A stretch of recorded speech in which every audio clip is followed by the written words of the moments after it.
Bien, jóvenes, vamos a continuar entonces, pasando esta introducción. No sé si ustedes tienen algún comentario. ¿Qué le parece a usted, Kevin, lo que hemos estado filosofando en esta mañana? Kevin de la Cruz.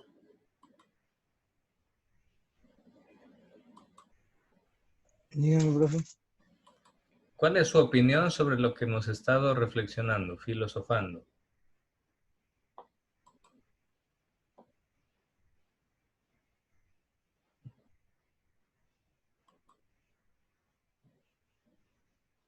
A ver, opiniones, o no tienen opiniones.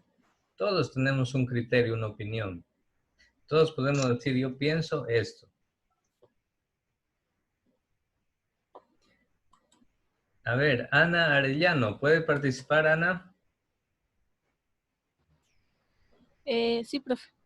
A ver, Ana, ¿cuál es su opinión sobre el tema que estábamos filosofando? Estoy de acuerdo. Y pues también opine lo que yo le escribí por comentarios, de que igualdad no es lo mismo que justicia. Ah, Por ya, lo a ver. menos en la... Ajá, Ya, ¿se acuerda de la imagen que usted nos mostró al principio? sí, correcto. Ya, el señor decía que la prueba era justa porque a todos les daba la misma actividad. O Claro, sea, ajá. eso es igualdad, darle a todos lo mismo. Oye, Eso no así era es. justicia.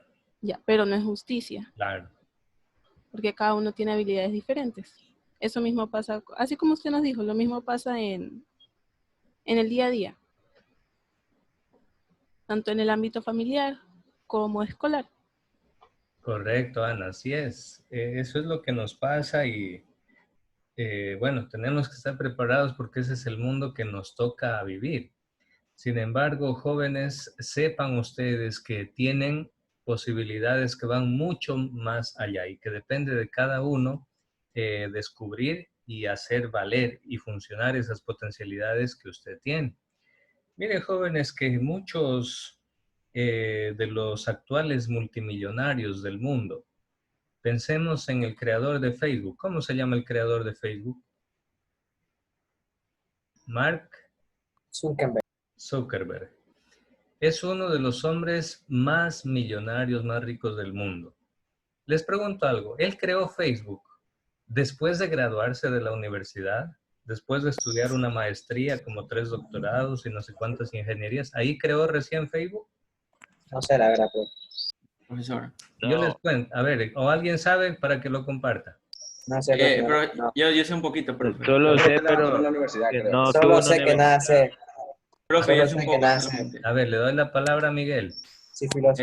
Él entró a Harvard, la universidad esa prestigiosa en Estados Unidos. ¿Dónde? Correcto. Harvard. Allá. Él estudió ahí, pero se salió porque no le gustaba, algo así. No sé muy bien la historia, pero algo así creo que era. Hasta le aburría, creo, la universidad. Ajá. Sí. Ya, correcto. Y él creó Facebook antes, totalmente antes de graduarse de la universidad. Él apenas era un estudiante y ya creó Facebook. Imagínense. ¿Y dónde comenzó Facebook? En la computadora de su casa. Ahí comenzó Facebook. La universidad tenía una especie de campus virtual para comunicarse entre los estudiantes y él lanzó por primera vez Facebook dentro de su propia universidad, donde los compañeros que recibían esta aplicación de Facebook, se les solicitaba que entreguen información personal, la cual es, por ejemplo, nombre, apellido, fecha de nacimiento, el lugar de origen, teléfono, el correo electrónico, esa información que te piden en Facebook cuando tú abres una cuenta. Y entonces a él le sorprendió que de la noche a la mañana cientos de personas, cientos de estudiantes ya le habían entregado a él su información personal a cambio de entrar a utilizar esta plataforma nueva de Facebook, donde podían publicar fotografías de ellos. Y al siguiente día ya no eran cientos, eran miles de estudiantes. Entonces ahí es donde su mente, su cerebro, se dio cuenta de que ahí había un potencial gigantesco en crear este tipo de plataformas y dedicó el resto de su vida a seguirla perfeccionando, perfeccionando y perfeccionando hasta lo que hoy en día conocemos como Facebook a nivel mundial. Busquen en internet en cuántos millones está valorada la empresa de Facebook.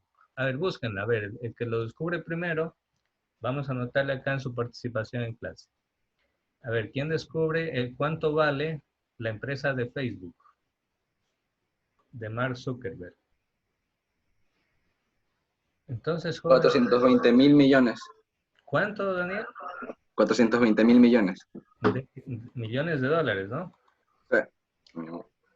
¿De qué año es esa información? A ver.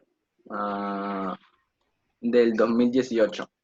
Miren, hace 2000 años ya valía 420.000 millones de Hace dólares. 2000 años. Hace dos, Por profe. favor. Hace 2000 años, profe. No, hace 2 años dije. O Ya, me equivoqué, bueno. dijo 2000 años, profe. No, hace 2 En la años. prehistoria. Hace 2 años. Imagínense, jóvenes, esa cantidad, ni nosotros 30 y más de 30 personas que somos aquí, aunque trabajemos toda la vida, probablemente logremos hacer una cantidad así.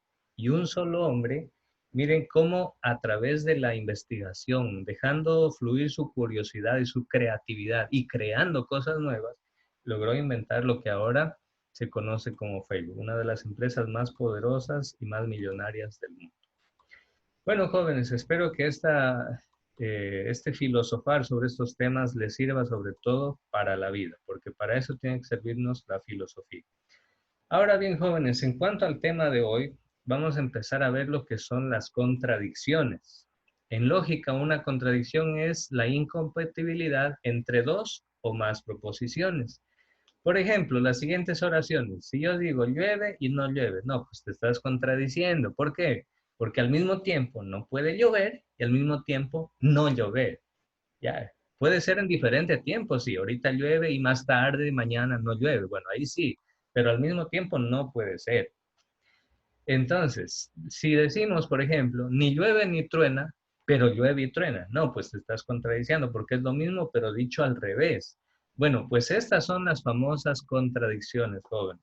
Y cuando nosotros las escuchemos, las detectemos en los medios de comunicación, en los políticos, por ejemplo, los políticos cuando salen a campaña suelen decir un sinfín de contradicciones. Disparan como ametralladora contradicciones, pero ¿sabe qué es lo malo? Que el pueblo no se da cuenta de esas contradicciones. Por ejemplo, escuchaba a un cierto político, bueno, lo voy a decir con nombre y apellido porque es algo público, él mismo lo hizo público, el señor Guillermo Lasso. Él dice que si llega a ser presidente el próximo año, va a combatir la crisis reduciendo el tamaño del Estado. Les pregunto, jóvenes, a ver, aquí en la pantalla, pongan la manito arriba los que están de acuerdo con la propuesta del señor Guillermo Lasso, que se debe combatir la crisis reduciendo el tamaño del Estado. A ver, ¿quién pone la manito arriba? ¿Quién pone la manito arriba? ¿Ninguno? ¿Uno por lo menos? Bueno, probablemente no la ponen porque como que yo lo mencioné y dicen, no, si es que lo digo, dele que me voy a equivocar, mejor no pongo la manito arriba. Pero les voy a explicar. Les voy a explicar porque eso tiene una razón de ser. Y hay una contradicción en lo que Guillermo Lasso dice. ¿Sabe por qué? Porque reducir el tamaño del Estado significa despedir a miles de trabajadores. Eso significa reducir el tamaño del Estado. Es decir, que el Estado tenga que gastar menos en pagar sueldos. Pero para que el Estado gaste menos en pagar sueldos, ¿qué tiene que hacer? O le bajas el sueldo, o los haces trabajar solo la mitad del tiempo, o los botas a la calle. Le pregunto, ¿a qué trabajador, a qué familia le conviene que a su papá o a su mamá lo boten a la calle del trabajo, o le reduzcan a la mitad del sueldo, o solo le hagan trabajar unas 2 horas y le paguen una cantidad mínima de sueldo? ¿A qué familia ecuatoriana le conviene eso para superar la crisis? A ninguna, porque esa solución no va a ser respuesta para solucionar ninguna crisis. Más bien eso va a hundir más todavía al país en una crisis peor de la que ya nos ha metido Lenín Moreno y la pandemia de coronavirus que actualmente vivimos. Pero sobre todo el mal manejo político que ha tenido el gobierno de Moreno. Entonces, jóvenes, por eso es importante estar atentos, mirar y escuchar las contradicciones que dicen estos políticos. ¿Sabe por qué? Porque cuando la gente escucha y no entiende lo que escucha, la gente muchas veces va así a las urnas a dar el voto, va ciego, con los ojos vendados, tapados, y ahí firman nomás por el candidato que aparece con la foto más guapo, más joven, más bonito, o el que es más famoso porque participa en un reality show, a ese le da el voto.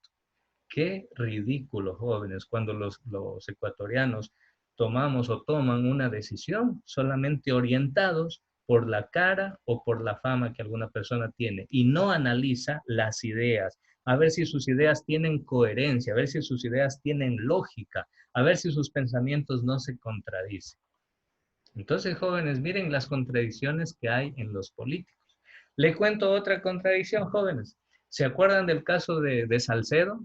El que se accidentó en la avioneta porque estaba huyendo del país en una avioneta con placas falsificadas. Esa avioneta resultó ser de este señor llamado Adum, que es amigo íntimo de Abdalá Bucaram y todo eso. ¿Se acuerdan de ese señor Salcedo? ¿Se acuerdan? Pues bueno, él lanzó el siguiente comentario y dice que él probablemente después de que se recupere va a ser candidato para presidente. Así dice, porque imagínense, porque según él, lo que él está sufriendo es solamente sufriendo, miren, sufriendo una persecución política y nada más. Cuando se está comprobadísimo una serie de delitos que él tiene, sobre todo por ser testaferro de, sobre todo los Bucarán, y ahí está involucrado muchísima gente de mucho poder. Entonces, miren, esas son las contradicciones que hay en los medios de comunicación. Esas son las contradicciones del mundo político. Usted puede decir, profesor, bueno, yo a mí el mundo político a mí no me interesa. Ya los políticos, si quieren ellos que se abracen o si quieren que se maten, a mí me da lo mismo. No, jóvenes. No podemos pensar así. No podemos decir a mí me da igual la política. No, ¿saben por qué, jóvenes? Porque todo lo que un político haga en el poder le afecta directamente a usted, a su familia y al futuro de su familia. De tal manera que cuando usted sea adulto y tenga hijos, a sus hijos y a los hijos de sus hijos, a sus nietos, le seguirá afectando la decisión que tome un mal político. Si la toma un mal político, lo hace para mal. O si a lo mejor una buena decisión tomó un buen político, le servirá para bien a sus hijos y a sus nietos en el futuro. Entonces, todo lo que sucede en política sí es de nuestra incumbencia y sí tenemos que interesarnos por entender lo que pasa, analizar, reflexionar, criticar, comentar, opinar, ¿sí? Cuestionar, porque si no, jóvenes, vamos a estar como el pajarito, solamente abriendo la boquita y todo lo que los medios de comunicación, todo lo que Coavisa, Teleamazonas, el Universo, el Comercio nos diga, todito me lo creo, sin analizar y sin pensar por qué, el porqué de las cosas, ¿sí? Lo que sucedió la semana pasada, jóvenes, con el arresto del señor Abdalá Bucaram. ¿Quién no vio ese reportaje de Teleamazonas, cómo entraron a la casa los policías con ametralladoras y todo? ¿Sí vieron ese reportaje o no? ¿Pero qué pasó? ¿Estuvo algún día en la cárcel? ¿Realmente se ha hecho justicia? Pues no. El mismo día ya lo devolvieron a su casa, que porque tiene más de 65 años, que tiene que estar en su casa con el grillete nada más, y todo no terminó siendo más que un simple show, acolitado por este medio de comunicación que ahí estaba en primera fila, como quien estaba filmando una película de acción ahí, parecía una película de Hollywood. Entonces, jóvenes, por eso tenemos que tener un sentido analítico, crítico de las cosas. Las paradojas. Una paradoja o antilogía es una idea extraña, opuesta a lo que se considera verdadero a la opinión general. Parece, ojo en esto, jóvenes, la paradoja parece oponerse al sentido común, aunque muchas veces finalmente resulta que se comprueba en la realidad. Por ejemplo, ir a la guerra para traer la paz. Eso es una paradoja, jóvenes. Es como que se contrapone al sentido común y tú dices, pero qué ilógico, qué paradójico que para poder llegar a la paz los países tengan que ir primero a la guerra. Y sin embargo, la realidad nos ha demostrado eso, que solo a veces después de la guerra, después de que se matan a miles, a millones de personas, como si fueran a lo mejor peor que animalitos, mueren en la guerra, solo después viene la paz. Eso es una paradoja, miren. se opone al sentido común, al menos parece oponerse al sentido común, pero muchas veces cuando analizamos la realidad decimos, no, ¿verdad? Así mismo es, así mismo pasa en la historia, así mismo es. Miren esta paradoja, es algo que a primera vista parece ser falso, pero en realidad es cierto. Dice, al avaro, ¿quién es el avaro? Es la persona codiciosa que le gustan las riquezas. Al avaro las riquezas le hacen más pobre. Miren, entonces uno dice como, ¿cómo las riquezas te van a hacer pobre? Entonces a primera vista parece ser mentira, ¿no? Pues dice, el que tiene más riquezas es más rico.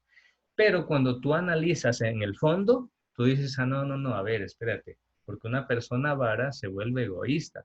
Entonces, claro, mientras más riquezas tiene, más quiere tener y más egoísta se vuelve. Entonces lo hace una persona pobre, pobre en solidaridad, pobre en comprensión, pobre en humildad, pobre en generosidad. Entonces, mira, eso es una paradoja. Y el último ejemplo, para terminar, es algo que parece ser cierto, pero en realidad es falso. Eso también puede ser una paradoja. Siempre te faltan palabras cuando tienes más cosas para decir. Parece ser cierto, pero en realidad es falso. Porque muchas veces las personas se quedan ya sin palabras, o a veces porque no saben cómo expresarlo, o también a veces cuando no tienen nada que decir. Y a veces no tienen nada que decir cuando no ponen atención y no entienden lo que están leyendo o lo que están escuchando. Esos son paradojas. Bien, jóvenes, ahí vamos a terminar y si Dios quiere nos vemos la próxima semana. ¿Alguna pregunta? Ninguna, listo, jóvenes.